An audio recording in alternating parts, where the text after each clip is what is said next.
Halloween is a night of shadows and sugar, but for parents in the United States, it carries a darker undertone that refuses to fade. We have all heard the warnings about checking the hall for razor blades or needle marks or strange smells before a single wrapper is opened. This fear is not born from ancient folklore, but from a very modern nightmare that took root in the suburbs of America during the 20th century. The idea of the stranger who wishes to harm a child through a sweet treat is a pervasive urban legend that haunts the holiday every single year. But where did this specific terror come from? And is there any truth to the stories that circulate every October? The concept of the anonymous sadist poisoning Halloween candy is one of the most enduring urban legends in American culture. Every year, police departments issue warnings and hospitals offer to X-ray candy bags to ensure the safety of the community. It is a ritual that has become as much a part of the holiday as costumes and pumpkin carving. However, the reality behind this fear is surprisingly thin when looking at historical data regarding random acts of violence. Most stories of sharp objects or toxins in candy turn out to be hoaxes or accidents that were misidentified in the heat of the moment. Yet there is one specific case that anchors this fear in reality and changed the way the nation celebrates. The story takes us back to a rainy Halloween night in 1974 in the quiet suburban streets of Pasadena, Texas. It was a time when children roamed neighborhoods with a sense of freedom that has since diminished in modern society. The streets were slick with water, and the air was humid as families prepared for the evening ritual of trick-or-treating. Among them was the O'Bryan family, who had gathered for a dinner with friends before heading out into the wet night. Ronald Clark O'Bryan was a 30-year-old optician who seemed to be a devoted father and a church deacon. He was the man who would single-handedly destroy the innocence of Halloween for generations to come. Ronald lived a life that appeared normal on the surface, but underneath he was drowning in financial ruin. He had a history of holding dozens of jobs over a short period and had accumulated significant debts that he could not pay. His car was on the verge of repossession, and he was in default on several loans. Despite this crumbling financial reality, he maintained a facade of middle-class stability. On this particular Halloween, he saw a way out of his troubles that was so heinous it would baffle the detectives who later unraveled his scheme. He viewed his own children not as loved ones, but as potential sources of income. The evening began with a dinner at the home of another family named Bates in a quiet cul-de-sac. The plan was for the men to take the children out while the rain subsided so they could collect their candy. Ronald volunteered to chaperone the group, which included his son Timothy and his daughter Elizabeth, along with the two Bates children. They donned their costumes and headed out into the damp darkness of Pasadena. Timothy was dressed as a character from the Planet of the Apes, while Elizabeth was dressed as a princess. They ran from door to door with the excitement only a child knows on this specific holiday. As the group moved through the neighborhood, the rain began to pick up again, making the visibility poor. They approached a house that was dark, where no one answered the door after repeated knocking.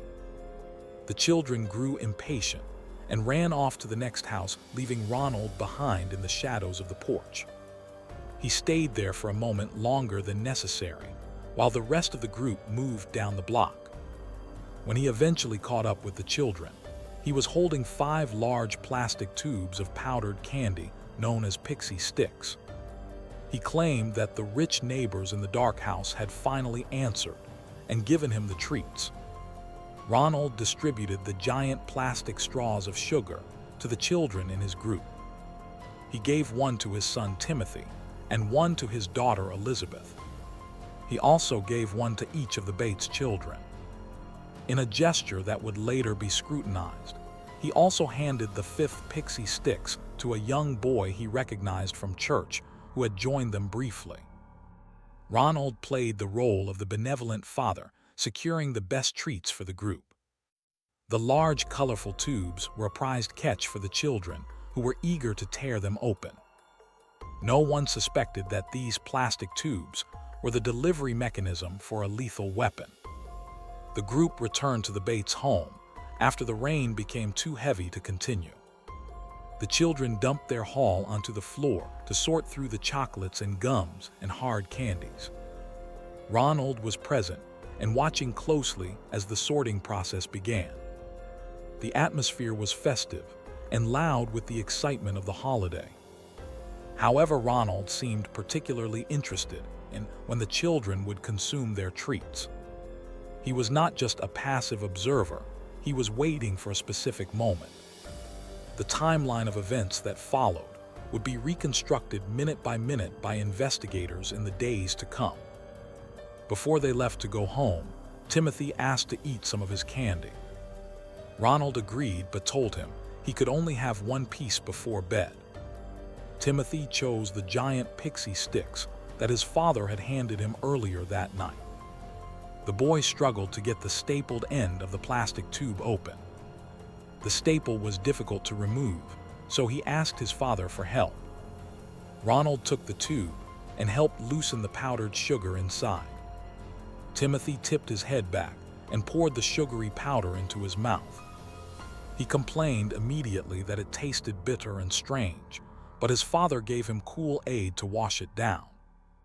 Within minutes, the situation turned from a quiet bedtime routine into a chaotic emergency. Timothy began to complain of severe stomach pains and ran to the bathroom. He began vomiting and convulsing violently as his body rejected the substance he had ingested. Ronald held him while his wife called for an ambulance in a panic. The boy went limp in his father's arms as the poison took hold of his system with terrifying speed. By the time the ambulance arrived, Timothy was already in a critical state. The paramedics rushed him to the hospital, but there was nothing they could do to save him. Timothy O'Bryan died less than an hour after eating the candy. The doctors at the hospital were initially baffled by the sudden and violent nature of his death. They suspected some kind of rapid infection or a burst appendix, but the symptoms did not quite fit.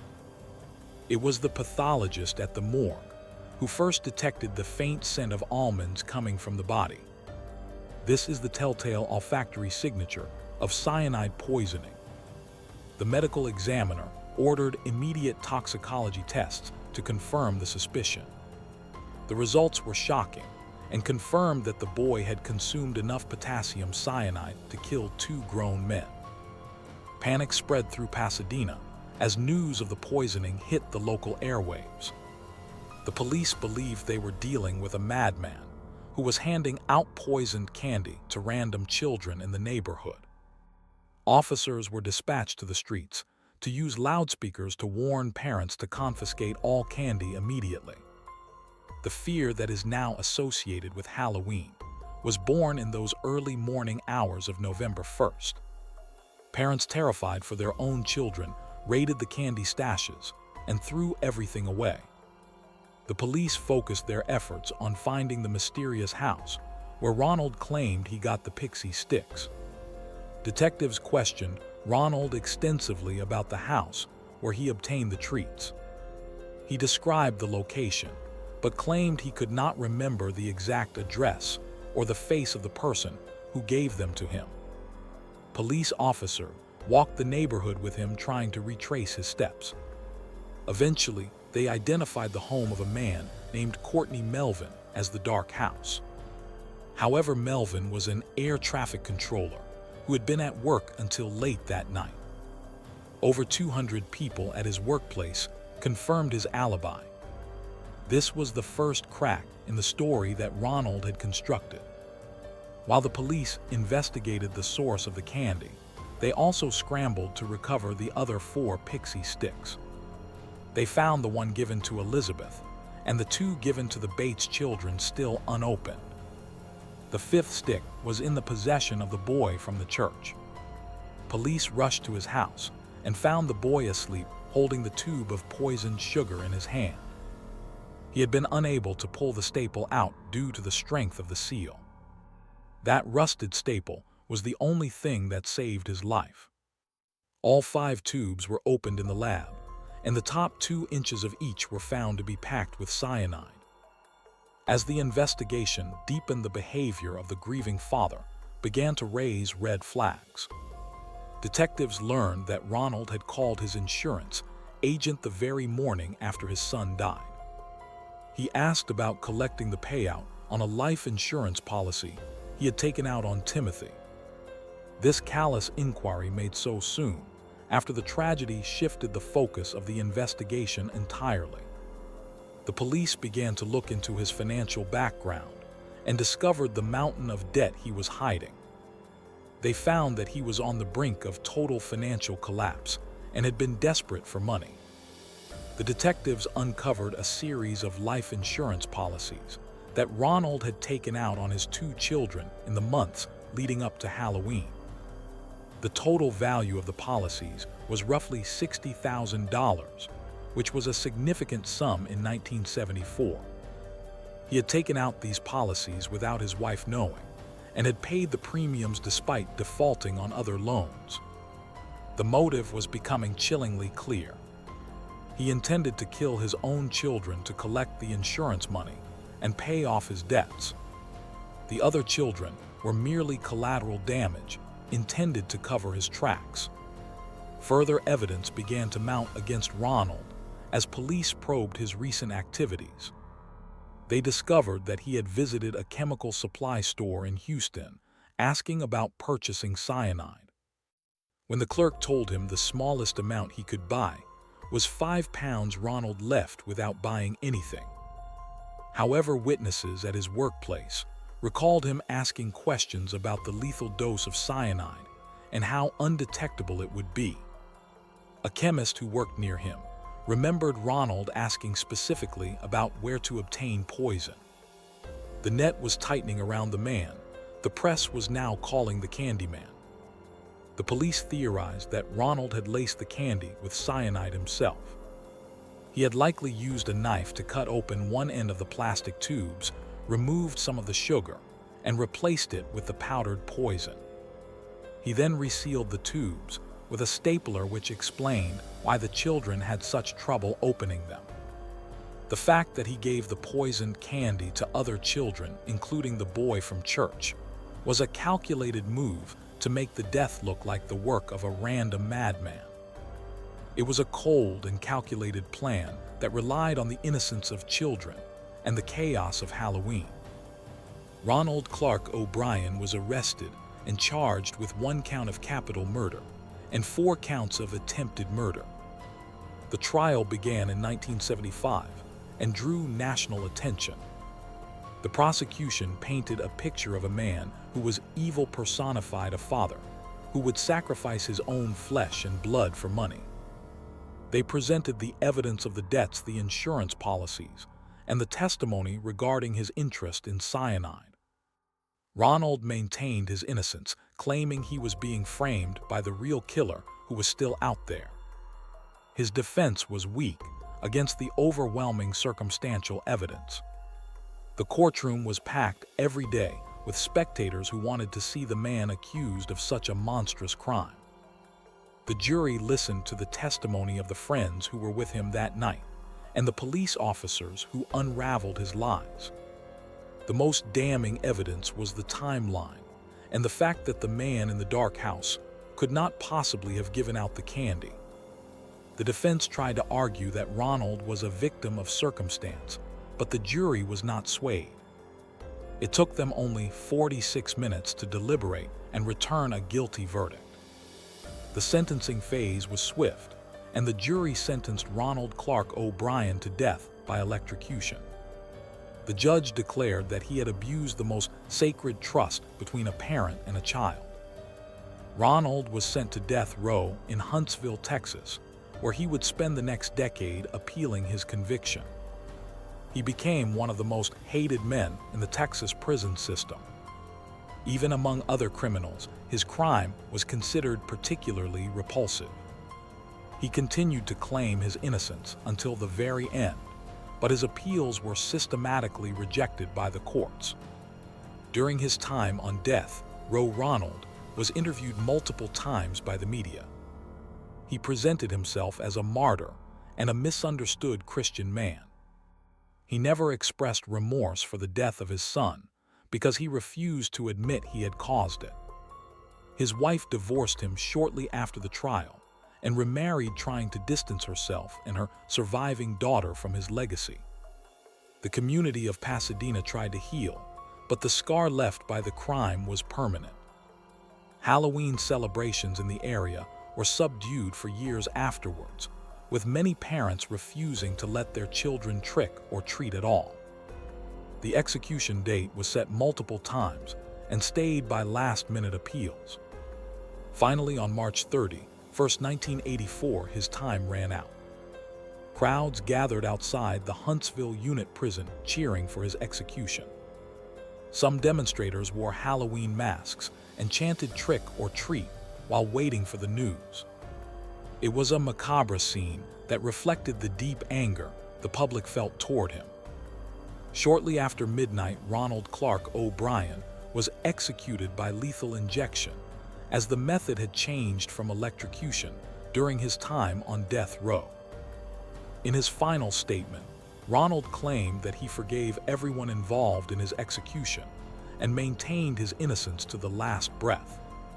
He said he was at peace and ready to meet his maker. The lethal drugs were administered, and he was pronounced dead minutes later. With his death, the legal chapter of the crime was closed, but the cultural impact was just beginning. The story of the man who killed his son with a Pixy Stix became a cautionary tale that was told and retold across the country. The legacy of the O'Bryan case is massive and undeniable. Before 1974, the idea of poisoned Halloween candy was a vague rumor with no substance. After 1974, it became an accepted fact of life for American parents.